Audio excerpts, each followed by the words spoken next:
नमस्ते सर। आप चिंता मत कीजिए। नहीं, सर क्या बात है विजय? अरेस्ट वारंट लाए हूँ सर, किसका?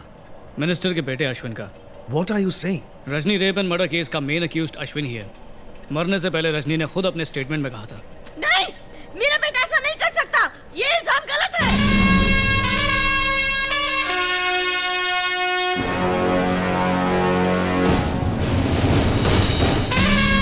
सर अश्विन का है।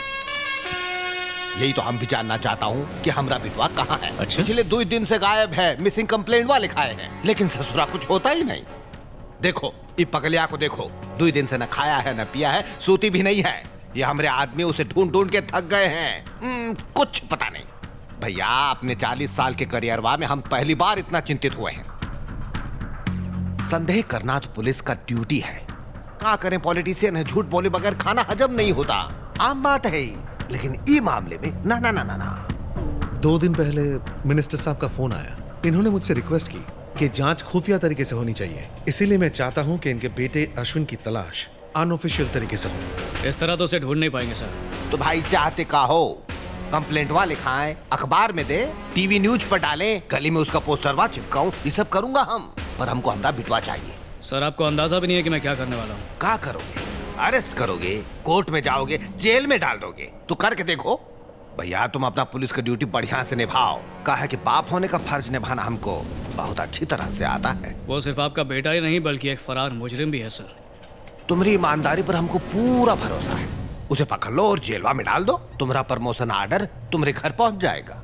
All the best.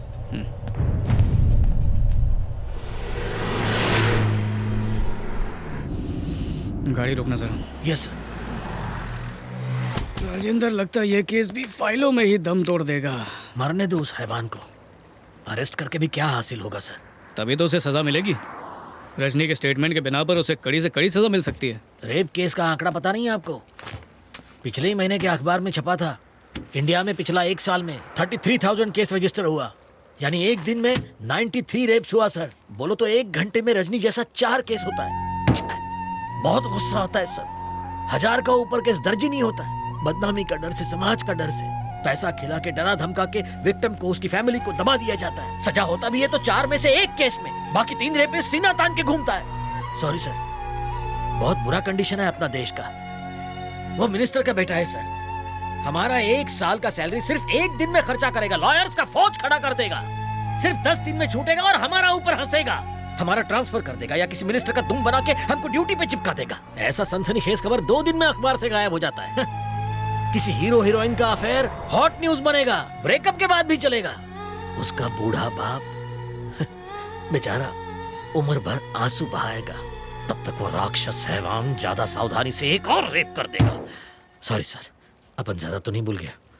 नहीं, बिल्कुल नहीं। तुम्हारा एक एक शब्द सही है। ये बताओ कि आगे क्या करें? अपन क्या कहेगा? अपन एक साधारण कांस्टेबल, तुम सब लोग का ड्राइवर। भला अपन क्या कर सकता है?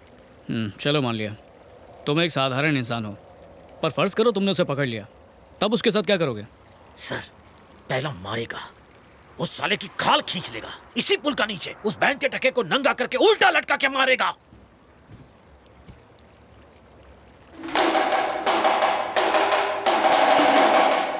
जाके जरा ब्रिज के नीचे देखो। जाओ देखो। सर, बड़ी भूख लगी है राजेंद्र, जल्दी भुर्जी पाव मंगा। उसके बाप को फोन करके भी तो बुलाना है। Yes sir. शेखर, कुछ मिला? नहीं, एक बार फिर से गोता लगाना होगा। हटिए, चलिए, हटिए, हटिए, पीछे हटिए, पीछे हटिए, चलिए। अरे, आपसे कहा ना पीछे हटिए, चलो, वहां से हटो पीछे, चलो, चलो सबको।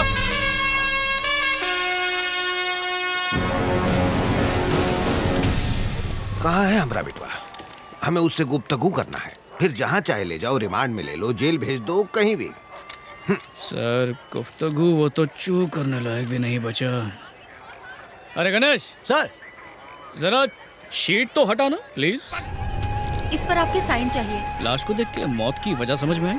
ये एक ब्रूटल मर्डर है। इसके फेस को बुरी तरह आयरन रॉड से कुचला गया है।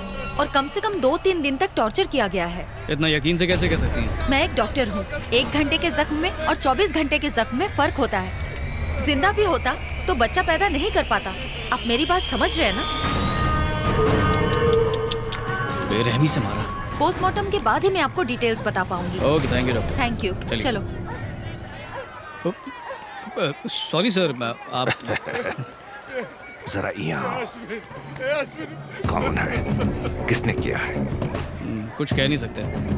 वो जो कोई भी है, उसे इसी जिंदगी में नर्क का मजा ना चखाया तो फिर कहना। माफ करना, पर बेटा तो आपका भी नर्क में ही होगा, क्योंकि वो भी एक फरार मुजरिम था, रेपिस्ट, क्रिमिनल, समाज पे एक धब्बा। उसने जो किया, मेरे ख्याल से नर्क में भी जगह नहीं मिलेगी। वो लड़की का रेप हुआ कौन किया? ये बात का पता तुम 10 घंटा में लगा लिए। अपनी काबिलियत का सबूत दे दिए हो तुम। अब हम तुम्हें 10 घंटा का टाइम देता हूँ। हमरे बेटे के कातिल को ढूंढ के बताओ, तब ही हम तोहार बहादुरी का जौहर मानूंगा। सर, मुजरिम तो कोई भी हो सकता है। पब्लिक में से कोई हो सकता है, या मीडिया में से कोई हो सकता है, या लड़की की माँ, उसका बाप, उसका भाई, वो भाई जो हो सकता है पुलिस ऑफिसर हो। ये भी हो सकता है उसका नाम IPS विजय कुमार हो। आप उसका एक बाल भी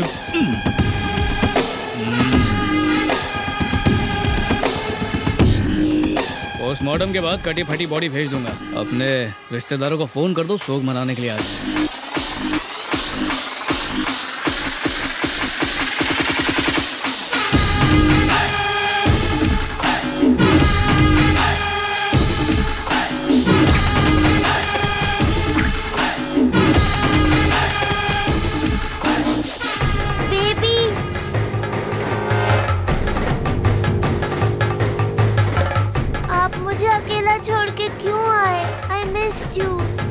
सॉरी बेटा, आइंदा ऐसा कभी नहीं करूंगा।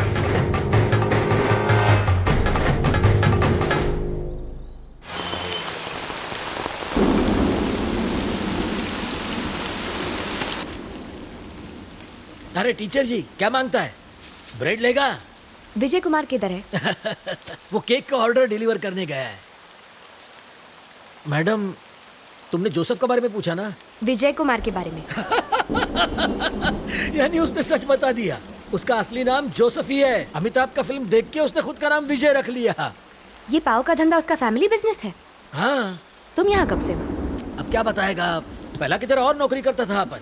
एक दिन केक का ऑर्डर देने के लिए कंजूस सेठ ने अपन को इधर भेज दिया। अपन को पता चला उस वक्त इधर हेल्पर का जरूरत था, काम कम पगार ज्यादा था, तो उधर रिजाइन मारा, इधर ज्वाइन मारा। स्मिता किधर है अंकल? और नेवी किसका बेबी है? विजय के लिए, नेवी के लिए मुझे बहुत फिक्र होता है। मुझे उसका हिस्ट्री बताओ प्लीज।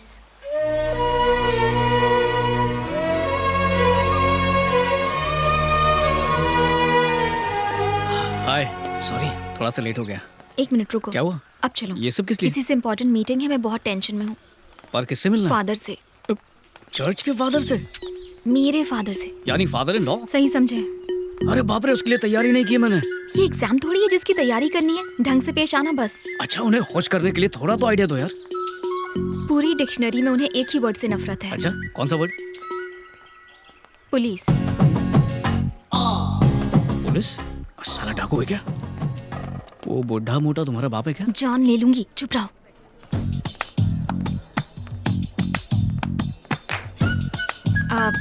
ये है बुआ और ये है मोना। नमस्ते। पापा। Good evening sir. पापा, विजय। हेलो। सॉरी सर, आप कहिए। क्या कहना है? नहीं सर, आप बड़े हैं, आप पहले कहिए प्लीज। मैं एक सलून में मैनेजर हूँ। विजय, ये दिखने में इतने सीरियस हैं कि मुझे लगा कि हिस्ट्री या सोशियोलॉजी जैसे बोरिंग सब्जेक्ट के प्रोफेसर होंगे, या फिर मोहनजोदारो पर रिसर्च करने वाले कोई उबाऊ आर्कियोलॉजिस्ट होंगे, लेकिन ये तो हजाम निकले। सॉरी सर, अपनों के साथ थोड़ा सा हंसी मजाक तो चलता है ना। देखिए सर, मेरे पापा नहीं है, सिर्फ माँ ने पाला है, और अकेले बच्चे की परवरिश करना बहुत ही मुश्किल काम है। और ऐसे बच्चे खुद को बहुत ही अकेला महसूस करने लगते हैं, जैसे कि मैं। बहुत मुश्किल होती है। और कितने सालों तक आप स्मिता की यूं ही फिक्र करते रहेंगे सर? उसकी जिम्मेदारी मुझे सौंप दीजिए, बहुत अच्छा ख्याल रखूंगा। सर, प्यार होने से सिर्फ दो दिल ही जुड़ पाते हैं, लेकिन शादी ऐसी चीज़ है जिससे दो परिवार एक हो जाते हैं। सर, बचपन से एक सपना देखा था कि मेरे भी मोना जैसी एक छोटी सी बहन हो, बिल्कुल इसकी तरह फूलों जैसी। सर, बचपन से सही गलत समझाने वाले पापा मेरे साथ कभी नहीं रहे, आप समझ सकते हैं। पर अब ऐसा लगता है कि शादी के बाद मेरे पापा की भी कमी आप पूरी कर देंगे। रिटायर होकर आप हमारे साथ ही रहना, बड़ा सा घर है मेरा, मिलकर खुशी खुशी रहेंगे, साथ में वॉक पर जाएंगे, साथ बैठकर न्यूज़पेपर पढ़ेंगे, कभी कभार रात को टेरेस पे जाके छोटा छोटा पैग मारेंगे। सर, मैं रिश्वतखोर पुलिस ऑफिसर नहीं हूँ, मेरा मैथ्स थोड़ा सा वीक है, फिर भी शेयर मार्केट में इन्वेस्ट करके मेरी अच्छी खासी साइड इनकम तो हो ही जाती है सर। सुबह पल्लवी को कॉलेज में ही ड्रॉप कर दूंगा, बुआ को टिफिन भी दे दूंगा मैं। मेरी माँ मास्टर शेफ की गुरु है, बहुत अच्छा खाना बनाती है, तो चलेगा बुआ जी? स्मिता आपको बुआ बुलाती है तो मैंने सोचा मैं भी बुआ ही बुला लूँ। आप भी जब स्पेशल खीर बनाएंगी तो हमें ज़रूर भेज दीजिए। आप और मम्मी साथ बैठ के सास बहू वाला सीरियल देख सकती हैं। पर एक बात बता दूं, आराम जल्दी खत्म हो जाएगा, क्योंकि जल्दी नातियों को संभालने की जिम्मेदारी भी आप पे आ जाएगी। सर, फैमिली से ज़्यादा और कुछ इंपॉर्टेंट नहीं होता। अगर आप राजी नहीं हैं तो हम ये शादी बिल्कुल नहीं करेंगे सर। आपके आशीर्वाद के बिना मुझे स्मिता चाहिए ही नहीं। सर, देखिए मैं आपको मक्खन नहीं लगा रहा हूँ, अपने दिल का हाल बता रहा हूँ। देखिए ना, हमारी जनरेशन के लिए प्रपोज वपोज मारना बहुत छोटी सी बात है, लेकिन मुझे आप सबकी रजामंदी से ही शादी करनी है।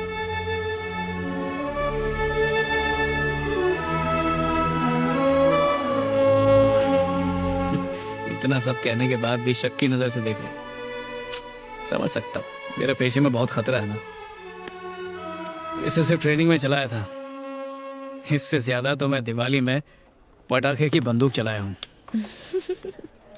मैंने तो बंदूक। Thank you sir.